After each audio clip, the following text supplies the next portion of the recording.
In this example, I'll show you how to download data from the CoAgMet weather data library into Microsoft Excel.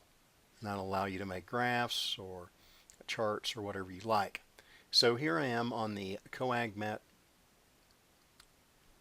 website, and the place you want to go is this raw data access right down here at the bottom, and that's going to bring up the access page where first you select the year of data that you're interested in. I'm going to use 2017. The start month, I'm going to start in May. End month, October. And I'm going to start on May 1st and go all the way to the end of October. So this is going to give me all the data from May through October. Then on the very right side you select your station that you're interested in. I'm going to pick Greeley 4 as my station. Then finally, down here on data interval, you pick hourly data. You never want more than one thing checked here. I'm just going to select hourly. Well, excuse me, I think I'm going to go with daily data instead. It'll be better. Let's go with daily. And then when I hit submit, it looks like this. And this is a bunch of comma separated variables that you're going to eventually want back into Microsoft Excel.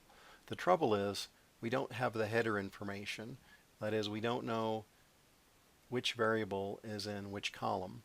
So that's the first thing I actually need to do for my spreadsheet. So I'm actually going to go over here to raw data documentation down here at the bottom. And I'm going to go down here and you can see this daily data format. There's 27 variables. There's actually one more, which is the location, which they're not showing up here. But I'm going to copy this. So I'm going to highlight it. I'm going to hit Control C to copy it. So now I have all these text labels in the buffer. Now I'm going to pull in a blank sheet. Okay? And I'm going to paste those labels in here. Now I'm not going to paste them in the very first cell. I'm going to paste them in this second cell, and I'll show you why. So I'm going to do go to the Home tab and then go to Paste Special. And you don't want to paste it as HTML. You want to paste it as text. Okay? And there they appear. Now the problem is they're located vertically and we want them horizontally. So actually I'm going to hit Control C again.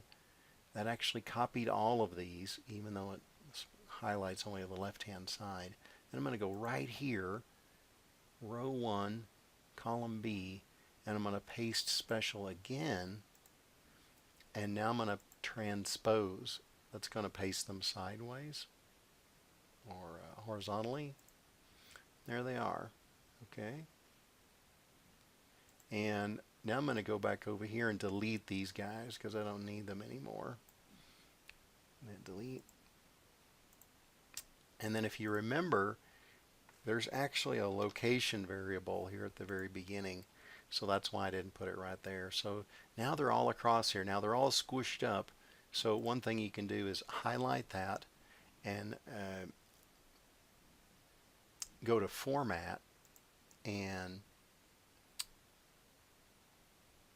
Auto Fit Column Width. Okay. Now we've got them all the way across here and we can see them all and read them easily. Now I'm ready to go get my data and paste it in under these headers. Now a smart move at this point would be to save this header template or header file and keep it separate so you don't have to do this step again. So I'm going to do that. I'm going to go Save As, and I'm going to save it over here in our in my case my Google Drive where I have some stuff. So I'm just going to call it CoAgMet Daily Header.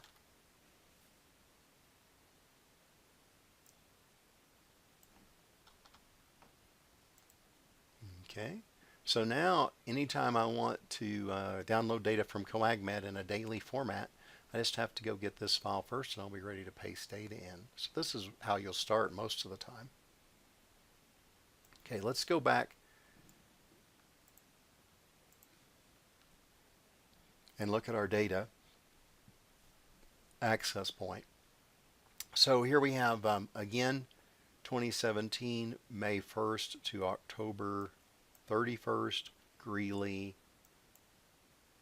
I want daily data.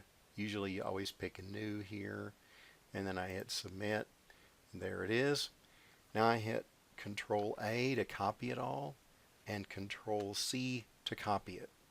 Control A to select, Control C to copy. Now over to Excel. Now I'm ready to paste it in right here. Okay, so I can just hit Control V at this point. And there it is, but you can see it's not nicely spread out under each header. In fact, it's just one giant cell. So to fix that, you go to the Data tab, and you go to Text to Columns, and it's delimited, or it's delineated data, so you want this one checked. Go to Next. You want Tab and Comma selected. And this is looking good. Now you can see, kind of get a preview of what it's going to do. And if I hit finish, there it did it. Now it's all spread out. You can see that everything seems to be lining up. One thing I always do is go to the end and see if my last label matches up with my last line of data. That looks good. So its data looks fine now. So I would probably save this now as a new file.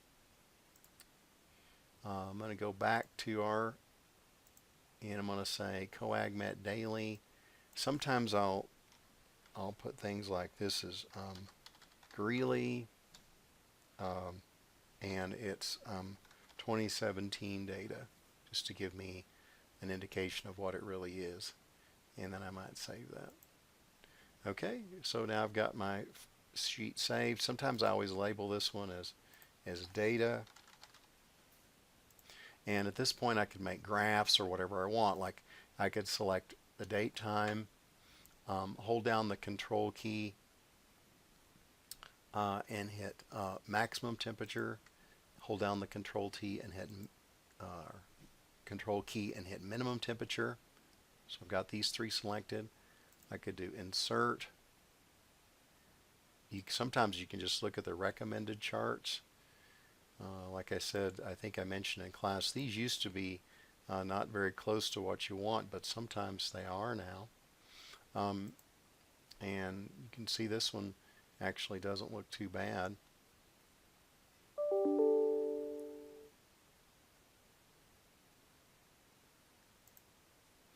And there we can see it.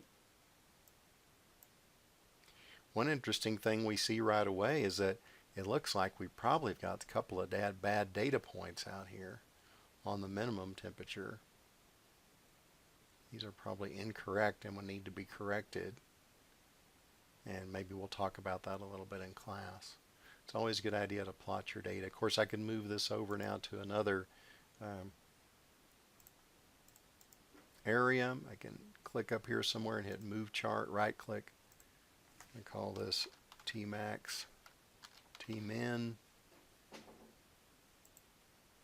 move it to its own chart. You can put labels and things on them. A lot of the time I'll use this quick layout tool. Get you closer. Now you could label your axis titles and things like that.